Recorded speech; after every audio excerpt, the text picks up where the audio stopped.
Good afternoon and welcome to Solent Sports News. Coming up on today's programme, banned. Russian athletes are told they can't compete in the next Olympics and World Cup by the World Anti-Doping Agency. The Spitfires have their sights on the third round of the FA Cup. We preview Eastleigh's replay.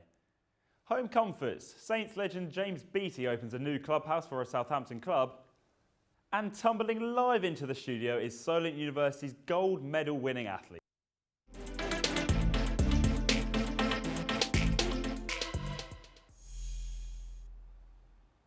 Good evening. Russia has been handed a 4-year ban from all major sporting events. The ban has come from the World Anti-Doping Agency after a unanimous decision was made at a meeting in Switzerland. This now means the Russian flag will not be allowed at major events, such as the 2020 Olympics in Tokyo or the 2022 World Cup in Qatar. Athletes who can prove they are untainted by the doping scandal can take part, but under a neutral flag. However, the Russian football team will be able to compete in Euro 2020. Joining me now in the studio is Benji Rees. So Benji, what info can you give us about this ban? So as you've just heard, the World Anti-Doping Agency announced at a press conference and released a statement today in Lausanne, Switzerland, that Russian athletes have been banned for competing in all major sporting events for 4 years, as we talked about, including the 2020 Olympics, 2022 Winter Olympics, 2022 World Cup. The ban also prevents Russia from hosting major sporting events during that time and also from bidding for future sporting events during that time. So, for example, they couldn't bid on the 2032 Olympics if they wanted to. Thank you very much. England have announced that they've finalised 4 friendlies in preparation for the European Championships. The 3 Lions will face Italy, Denmark, Austria and Romania. The Italy fixture will also be designated as the Heads Up International. This is in support of the Football Association's partnership with the Duke of Cambridge's mental health initiative. Southampton have had an up and down week in the Premier League. The Saints travelled to St James's Park to face Newcastle, where they were defeated 2-1. Danny Ings managed to open the scoring for Southampton before the away side conceded 2 goals. Southampton now look forward to another Premier League fixture. They take on West Ham at St Mary's on Saturday night. Eastleigh Football Club have earned themselves a FA Cup second round replay. This is after a 1-1 draw on the 30th of November against Crewe Alexandra. The replay is coming up tomorrow night. Our reporter Luis Jose has been at Silver Lake Stadium all day. Good evening, Dan. That is correct. Tomorrow at 7:45, this stadium won't be the fortress where Eastleigh used to fight their battles. They are away at Crewe, which will be the perfect stage for a magic night if the Spitfires beat the hometown. What will happen if Eastleigh win? Firstly, happiness. FA Cup is the most important cup in England, so they will want to progress. Should they win, they will play against Championship side Barnsley in the 3rd round.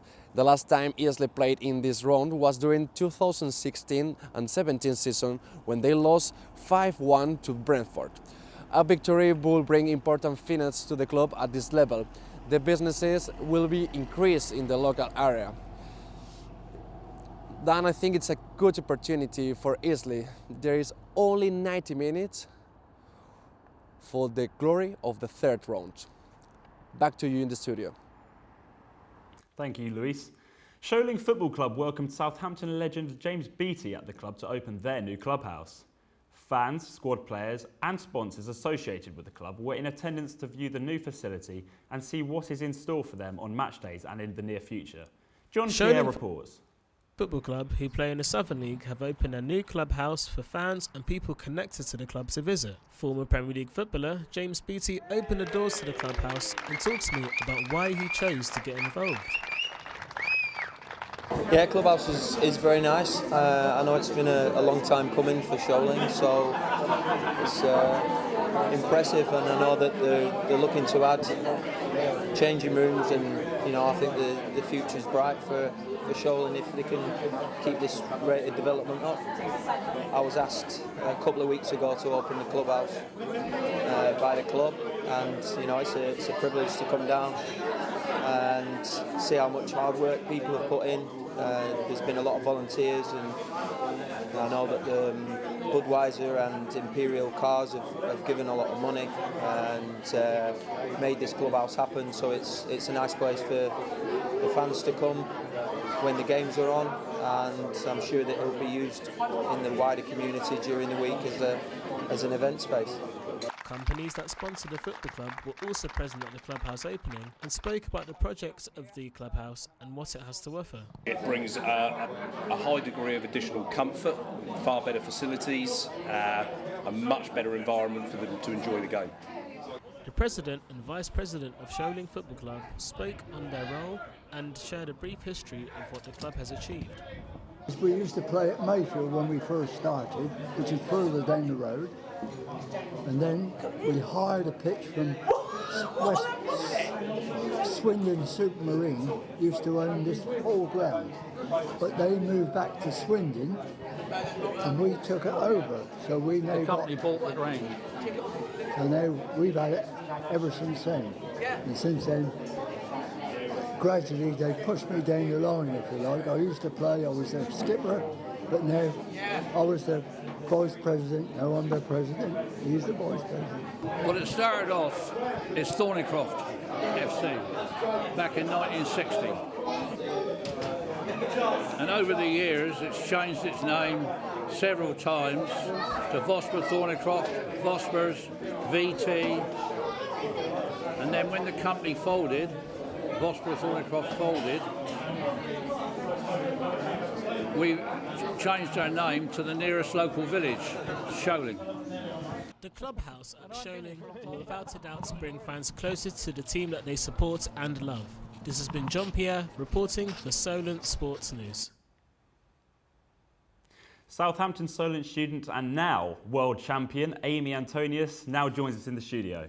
So Amy, how does it feel to be a world champion? It feels absolutely incredible. I think I can't compare it to anything else I've ever done in my life. It's definitely the highlight of my career so far, but no, it's just incredible. So tell me a bit about how you actually got into tumbling in the first place. Okay, so that was a bit of a funny story. So when I was younger, my mum used to be terrible at picking me up from school on time.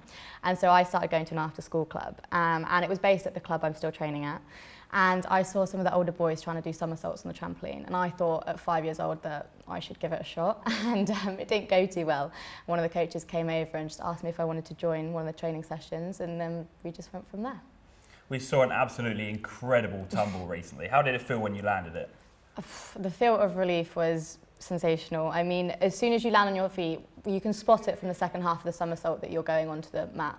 And as soon as you land on your feet, it's just complete relief. And it just feels like a massive weight is lifted off your shoulders, but it was amazing. It was absolutely incredible. Tell me a bit about how difficult it can be to balance gymnastics and being a student here at Solent University. Well, the university support me quite well. I'm not currently on the high performance athlete programme, but I have applied for the next academic year. My lecturers are very understanding of the fact that I have to go and train, so they do give me deadlines and help me whenever I need it. And I've always been doing sport throughout my education, so I've always had to be good at my time management skills. You've conquered this World Championship. What's next for you in your gymnastics career? So unfortunately, I get a little bit of a break now, so I can have a nice relaxed Christmas, but we'll be back into training soon. And then next April, we have the European Championships, so that's the big thing to focus on for us. Absolutely brilliant. Thank you for joining me, Amy. Thank you. Thank you. Team Solent Kestrels faced their toughest opponent yet on Saturday. The Kestrels welcomed Hemel Storm to Southampton and managed to come through this test with a 79-74 win. The team was led offensively by Elliot Sentence, who scored 22 points. The undefeated Kestrels side now sit at 11 wins and 0 losses in the regular season. Anthony Joshua regained his world heavyweight titles against Andy Ruiz on Saturday night. In the fight, which was dubbed the Clash on the Dunes, AJ ran out winner by a unanimous decision. This makes Joshua a two-time heavyweight champion. The Englishman now joins a small group of elite fighters to have reclaimed the world heavyweight title. It's brilliant when a plan comes together.